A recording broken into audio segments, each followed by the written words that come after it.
Hello everyone, खूप दिवसानंतर आपल्या चॅनलवरती आणखी एक आलेला आहे मिनी व्लॉग. तर मस्तपैकी सकाळ झालेली आहे. मी थोडीशी लवकर उठले कारण आज मला छोले आणि भटुरे करायचे होते. रात्रभर छोले भिजत घातलेले, त्यानंतर ते कुकरला लावून घेतले.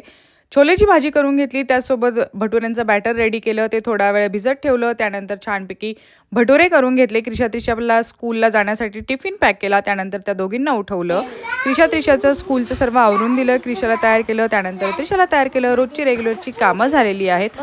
त्यासोबत त्या दोघी गेल्यानंतर थोडीशी मी रिलॅक्स होते. त्यानंतर मी मस्तपैकी अंघोळ केली आणि माझं स्वतःचं आवरून घेतलं आणि थोडीशी निवांतपैकी बाकीची कामं केली. दुपारी त्या आल्यानंतर मस्तपैकी झोपलो. नंतर झोपेतून उठल्यानंतर त्यांना जरा वेळ खाली खेळायला घेऊन आलं आणि मातीमध्ये मनसोक्त त्या आनंद घेत आहेत. त्या इतक्या खराब दिसत होत्या ना. त्यानंतर त्यांना वरती आणलं, फ्रेश केलं. संध्याकाळची वेळ झालेली आहे. तर आज आहे आमच्याकडे करडईच्या भाजीचा बेत. मस्तपैकी जेवण झालं आणि त्यानंतर त्रिशा मला मस्त छान छान डान्स करून दाखवत आहे. तर दॅट्स इट. हा होता आजचा आमचा दिवस. भेटूया आपण नेक्स्ट